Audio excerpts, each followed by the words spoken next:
Sosialisasi, bahaya penyalahgunaan nafsa, bersama Puskesmas Mulan Kulon, Bidan Rinta. Senin, 11 November 2024, pukul 8 sampai 10 waktu Indonesia Barat. Berikut kegiatannya.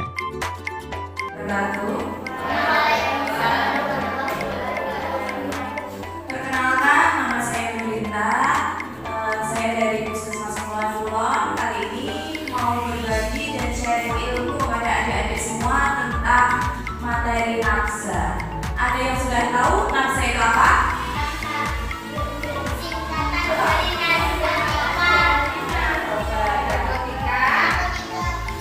Jadi nafsa itu kepanjangan dari narkotika, psikotropika, dan zat adiktif lainnya.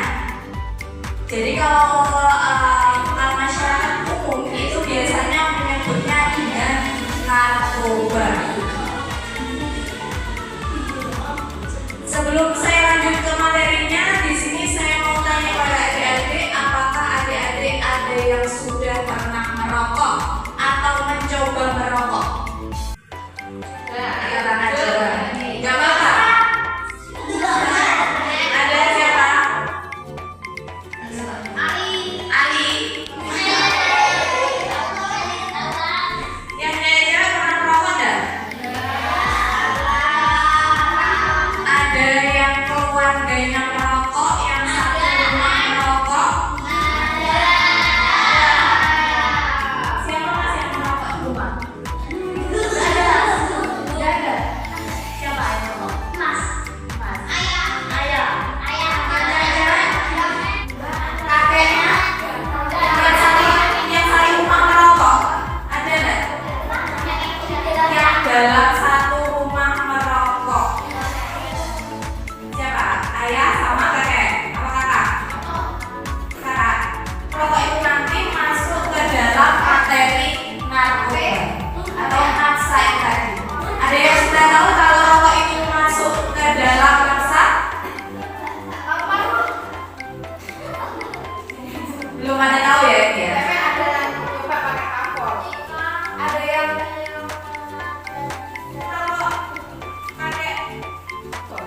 pakai ada sering satu kali cuma coba aja penasaran. Dan dari nafsa ini tadi singkatannya dari apa tadi? Psikotropika dan zat adiktif lainnya. Oke, jadi kita bahas satu persatu dulu. Kalau dari narkotika itu adalah sebutan zat yang mampu menurunkan kesadaran dan rasa nyeri serta menyebabkan ketergantungan. Ada yang tahu contohnya apa? Kalau kalian sering lihat di TV, ada berita tentang dia benar pintar sekali. Siapa yang tadi enggak? Satu-satu tadi pintar banget. Jadi narkotika ini macamnya ada. Kalau sabu-sabu itu masuk ke dalam psikotropika. Kalau yang narkotika itu ganja. Pernah dengar ya ganja ya? Yang daunnya seperti apa? Singkong. Pernah lihat di TV ya? Jadi macamnya dari narkotika itu ada ganja, cimen, bile, metadon. Untuk narkotika sendiri itu ada 3 golongan, yaitu golongan 1, golongan 2, dan golongan 3. Untuk golongan 1 dan golongan 2 itu sama sekali tidak boleh digunakan meskipun untuk pengobatan medis. Selanjutnya kita masuk ke psikotropika.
awalnya mencoba-coba, lama-lama loh kok enak, kok enak.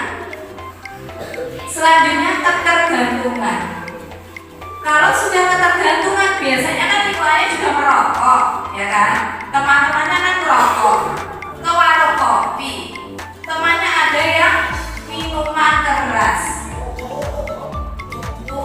Apa tadi? Hai, hai.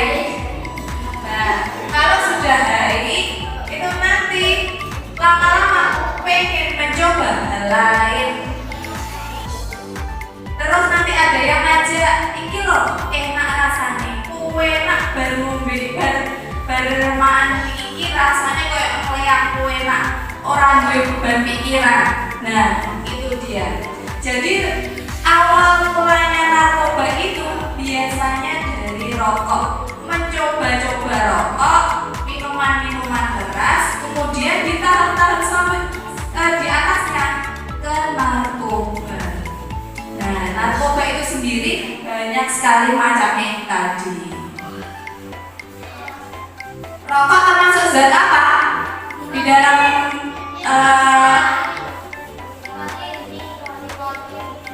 rokok itu termasuk di dalam zat adiktif lainnya, ya. Jadi rokok itu termasuk narkoba bukan? Narkoba yang jenisnya rendah. Itu ya, jadi ya. Sampai sini ada yang ditanyakan? Jadi vape itu tadi berbahaya ya adik-adik ya. Kalau kalian penasaran, rasanya dia toh kok kok enak, tidak usah. Tidak usah. Apalagi di kandungan rokok elektrik itu kan ada bau-baunya ya. Ada rasa apa? Rasa coklat, mangga, nah, permen karet. Nah, itu justru malah lebih berbahaya. Kandungan perasanya itu tadi, kalau di rokok kan rasanya cuma ada lah beberapa aja ya. Kalau di vape itu kan macam rasanya itu kan banyak. Ternyata di dalam kandungannya itu sangat berbahaya. Mantap ya adik ya. Oke, kita lanjut.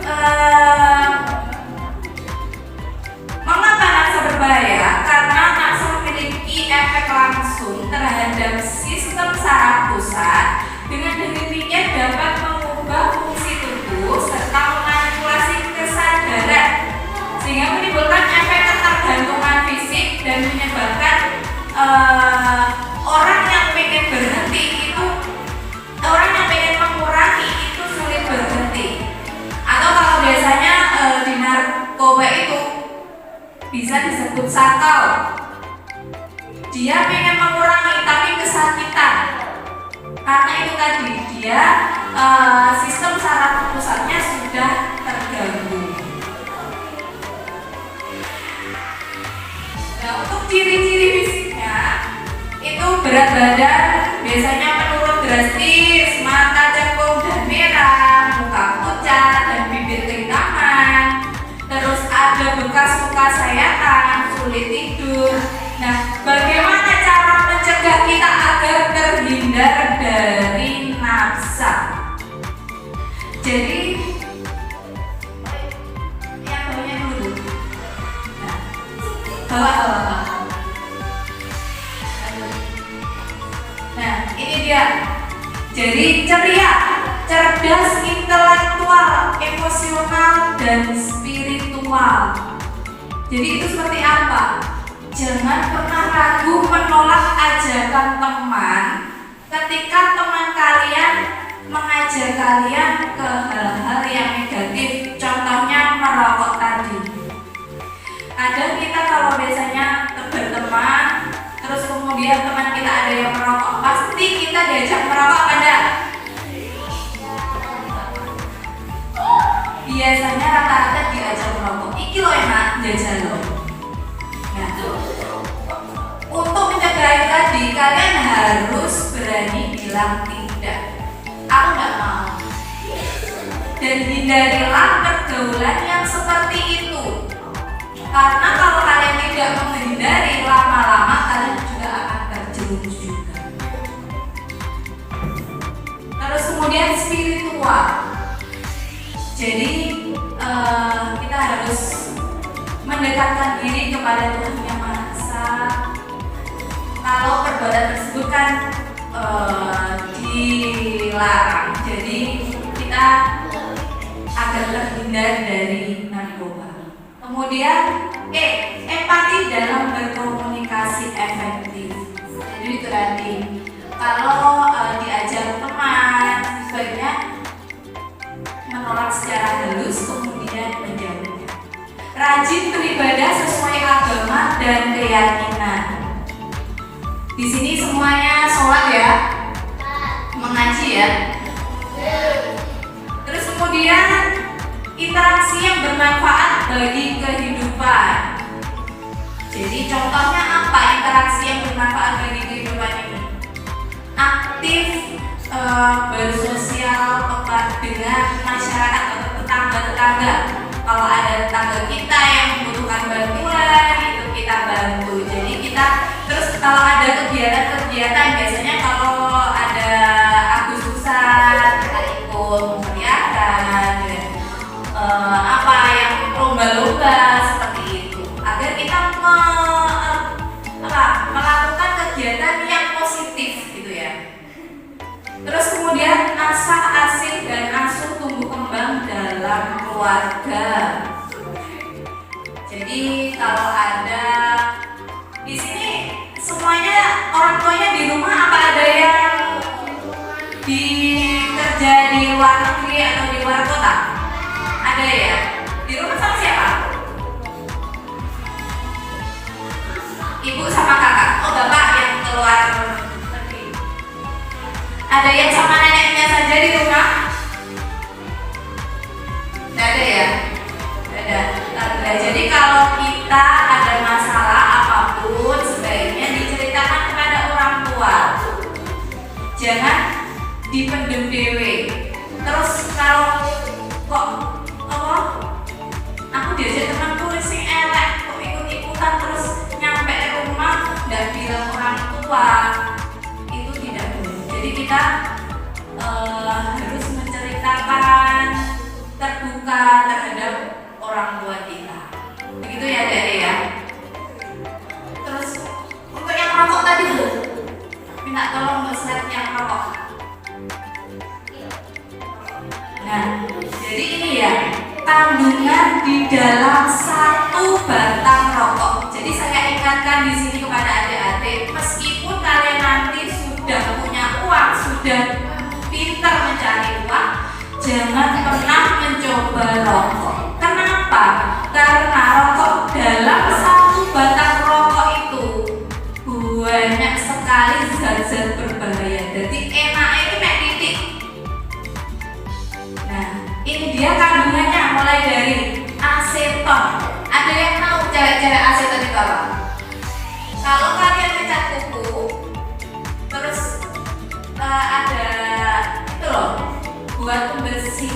Nah, itu ada di dalam rokok ini. Dan kalau kalian hirup setiap hari, bagaimana?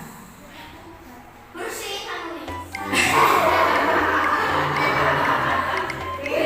Itu pembersih untuk di luar, untuk kuku. Tapi kalau kita hirup itu nanti menumpuk menjadi penyakit.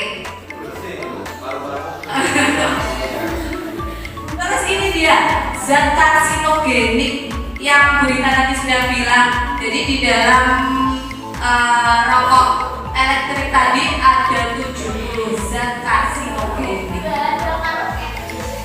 Terus kemudian metanol, bahan-bahan roket, pelarut industri, zat karsinogenik lagi, kapur barus, bayang kapur barus kok hirup piye. Terus kadmium yang dipakai aki mobil, karbon monoksida yang dipakai dalam gas knalpot. Terus itu zat karsinogenik lagi, racun untuk hukuman mati tuh, hidrogen sianik. Wih, banyak sekali ya ini ya. Pembersih lantai ada amoniaknya. Di sini ada amoniaknya juga. Masa tinggi ngeresiki lantai apa kok hirup bedino? Kan yo medeni yo. Terus ada apa itu? Pelarut industri, racun semut, zat karsinogenik lagi, antiseptik atau pembunuh kuman, bahan bakar korek api, radioaktif. Bayangkan, ini dalam satu batang rokok saja. Kalau kalian sehari kok habis tiga dikali 30 hari, sudah berapa itu? Banyak. Bayangkan zat ini tumpuk nih tubuhmu. Memang kalau ada pertanyaan gini, Bu, masku lo rokok tapi orang loro, sehat-sehat aja. Oh, belum. Itu nanti kalau sudah tua, sudah usia di atas 50 tahun, pasti banyak sekali penyakit-penyakit yang akan muncul. Apa contohnya? Jantung, darah tinggi, paru-paru sesek.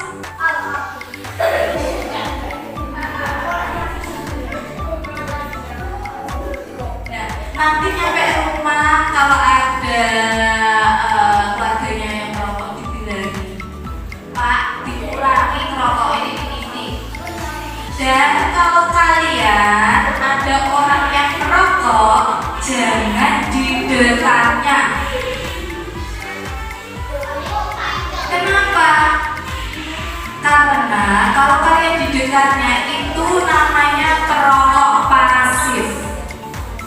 Jadi kalau baik sampean ning rokok ya, omong baik sampean ning rokok, jenenge iki perokok aktif. Kalau sampean sering sendiri, itu kalian perokok pasif. Secara tidak langsung kalian juga merasakan atau tadi zat-zat tadi menempel di tubuh kalian juga. Karena kalian juga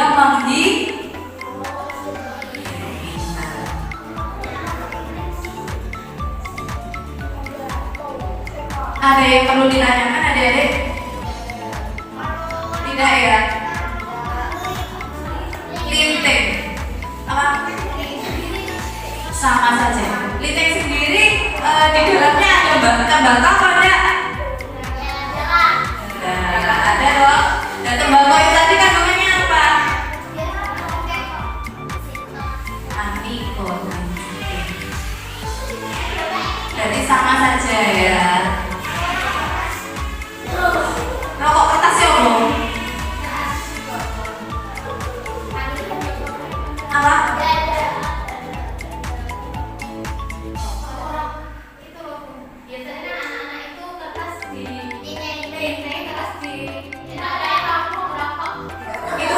Itu sama di apa enggak?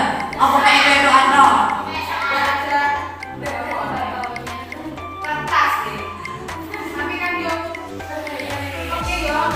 Asapnya bahaya asapnya. Tidak usah seperti itu, tidak usah mencoba-coba. Permen rokok itu kan permen ya. Jangan kebanyakan apa?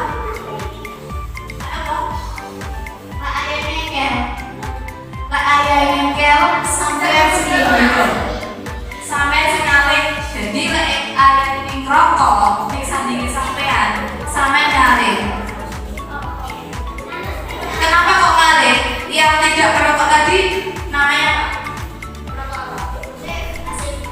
pintar ya. Sudah pintar semua ya dari ini ya. Ada yang perlu ditanyakan? Ada yang kurang jelas? Nanospray buat wajah. Nanospray apa?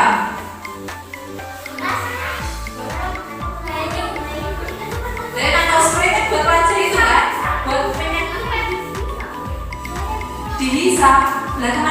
bisa? Itu kan buat menyegarkan wajah loh. Yang mana? Nano spray yang mana?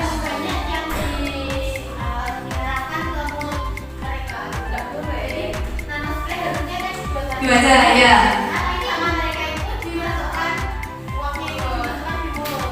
Tujuannya apa? Tujuannya apa? Air bersih itu air keran. Tujuannya apa? Main-main.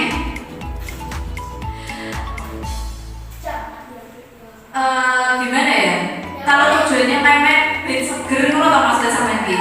Jadi tujuan nano spray itu sebenarnya kan untuk wajah, untuk menyegarkan wajah. Ben kelas sama naik kelas kekuatan perasaan disemprot nano spray ben seger. Kue segernya jadi ya raut bocah. Raut nih jedeng malah kue penak wi. Di orang ngantuk. Itu kan sebenarnya nano spray itu apa? FOMO ya. Nah, melu. Intinya kan ngono ya. Jadi tidak usah mencoba hal si aneh-aneh ngono kuwi. Wes kadung yo beni. Selanjutnya tidak usah seperti itu. Perawat yang jedeg Bu izin mau kamar mandi. Ngantuk Bu. Ada yang ditanya lagi? Ada yang ditanyakan lagi?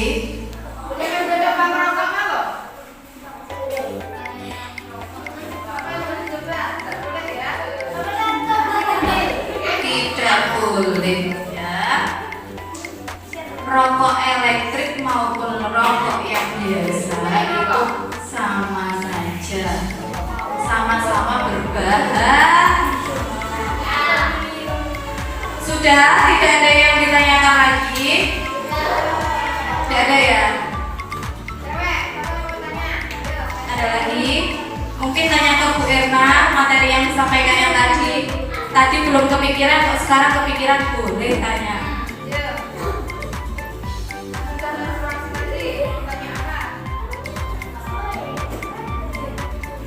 Mana yang sudah menstruasi?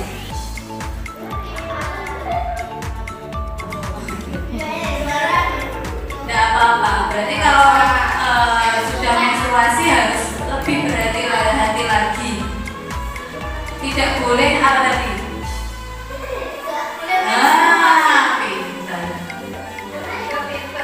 Pintar-pintar ini semua.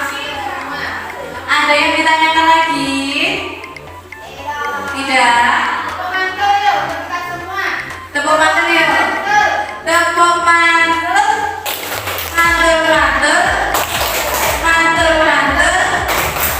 Mantel. Nah itu tadi sekian dulu materi dan sharing-sharing materi yang dapat saya sampaikan. Semoga bermanfaat untuk adik-adik semua dalam kehidupan sehari-hari maupun pergaulan. Semoga bermanfaat. Saya akhiri. Wassalamualaikum warahmatullahi wabarakatuh.